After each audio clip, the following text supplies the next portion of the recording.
Today we're going to talk about optimizing area. Okay, so area is essentially the space enclosed. Everything in there we'll be talking about the area. The enclosure, or the distance around that area, is known as our perimeter. Okay, so this is a common question when you're maybe trying to fence in something.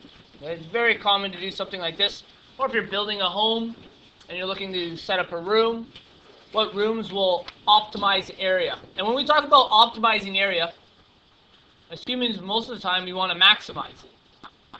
Okay? So we want the max area when we have 20 meters of material to enclose in an area. So let's think of it like we have 20 meters of fencing.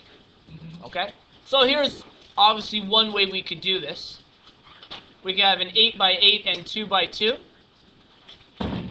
We know that all of these together would add up to 20 meters of fencing around something. What we want to discover, is this the maximum area we could actually get with this much material? So first of all, how would I find the area to this object that we've drawn here? You add them all, L times W. Oh, the area. Area. So we're looking at the length times the width.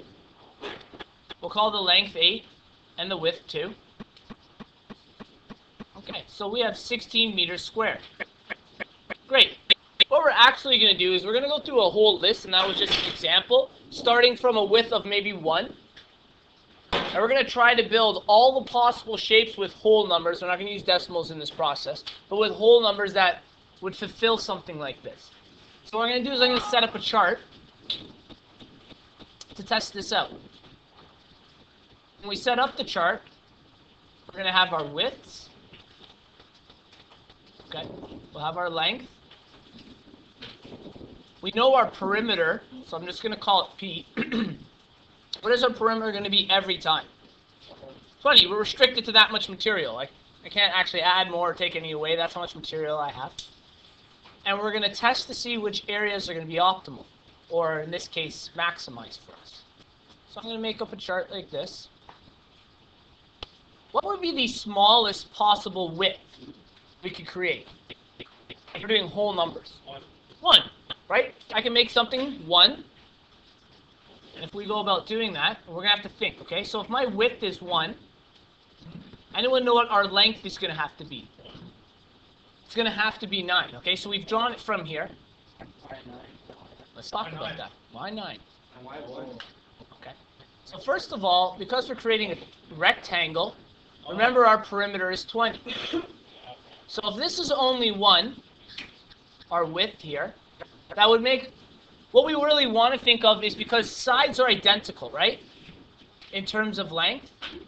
So really we're going to have, and you can rewrite the perimeter formula like this. You can say the perimeter is equal to 2 times the length plus the width.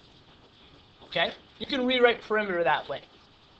If we do that, and we know our perimeter is always going to be 20, we'll have 20 is equal to 2 times L plus W.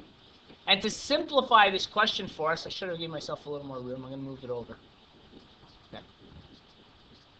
If I wanted to simplify, now this isn't a mandatory step, but this does help. Well, let's isolate our L and our W. So I'm going to divide both sides by 2. Well, these two will cancel out. That's right. So we're going to be looking for lengths and widths. Okay, one of the lengths and one of the widths. We're going to be looking for lengths of widths that add up to 10. That's going to be our restricting factor. So if I have a width of 1, what will my length have to be to get to 10? It'll have to be 9, right? So that's the process we're going to go through here. So we're going to have a length of 9 meters, a width of 1. We know we'll have to add those together and multiply by 2, so our perimeter will still be 20. Right? And I'm just going to draw it out here. This is what something like that would look like.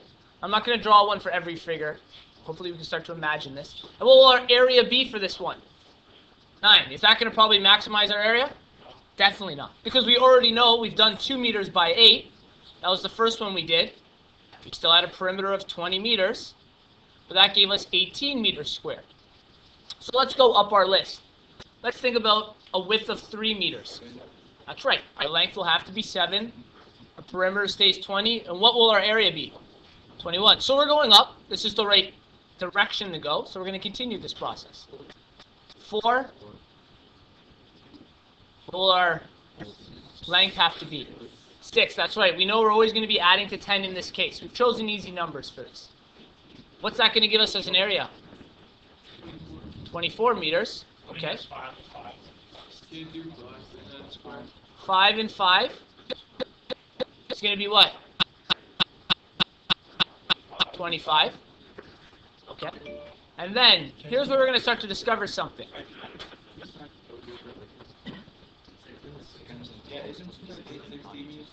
Sorry, what's that? Oh, yeah, you're right. Sorry, I apologize. Did I write 18 up there? Oh, no, I wrote 60.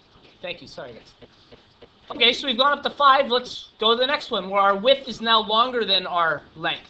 6 meters would give us 4 meters. And what are we going to discover when we do that? It's coming back down, mainly because we're using the same numbers, right, to multiply. So, you notice we multiplied 6 and 4, and then 6 and 4. So we can continue this chart, and I just want to continue it so that you guys get the idea of this. Our next number would be 7 and 3, 8 and 2, and then we're back to 9 and 1. And those are going to give us 21, 16, and 9.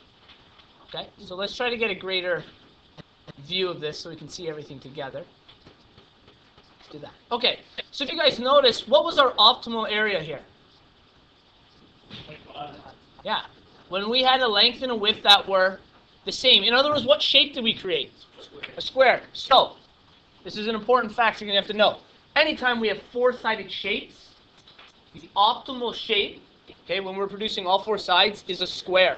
A square will give us the best or the largest area, okay? So you're going to have to keep that in mind whenever we're going through stuff like this.